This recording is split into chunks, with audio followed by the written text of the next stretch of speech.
Hey everyone, it's Darren here, and this is my new saw. It's a Japanese Ryoba saw, pull saw, cuts on the pull stroke, most amazing hand saw I have ever used in my entire life. Everybody needs to get one of these. It does come with a very interesting secondary property though.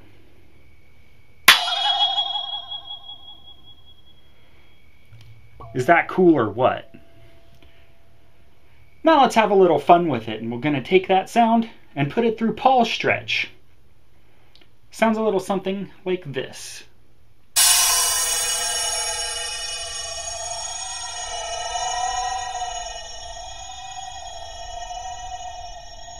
Yeah, like that.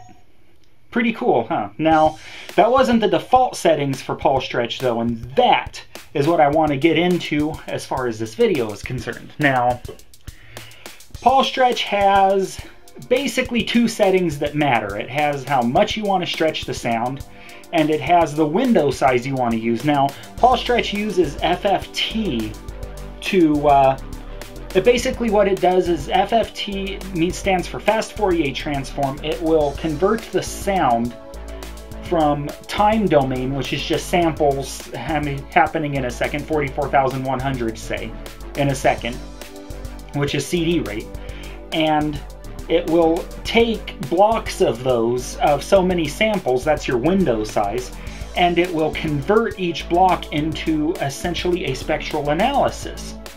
Now the beauty of it is that spectral analysis, that's FFT analysis of that block, can be converted back into the samples, and you can't hear the difference between conversions unless of course you process it while in the FFT domain. This is how convolution reverbs work actually. So what Paulstretch is doing, what I think it's doing, and I'm sure there are probably smarter people out there who can answer this question better, is it is converting your audio in these discrete blocks into FFT, and then instead of just playing them back in the regular order, it will overlap and add, as we call it, the same windows over and over again. So by window, I'm talking about a block of samples, right, that's been converted to FFT. It's now called a window. And so what it is normally to convert it back, you would just take this window, convert it back, take this window, convert it back. That's simplified, but you get the idea.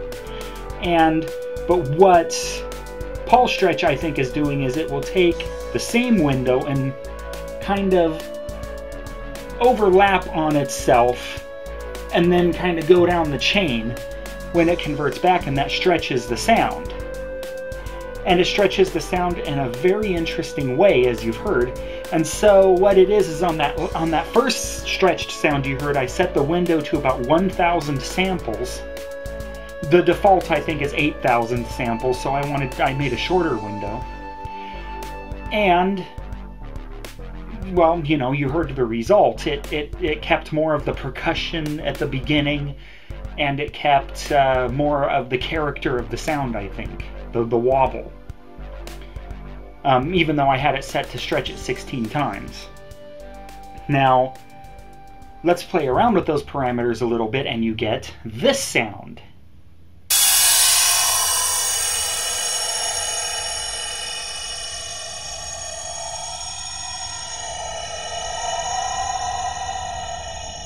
Now for that sound, I had set the window to something pretty small, about 500 samples, and then I changed it to stretch 30 times instead of the 16. And you can definitely hear the difference in the character. So those of you out there who like to use Paulstretch, keep in mind that that window size can change the character of your final stretched sound, and that it is a parameter worth playing with. So I'm Darren Landrum, and I hope you enjoyed this video, and go out there and make some cool sounds.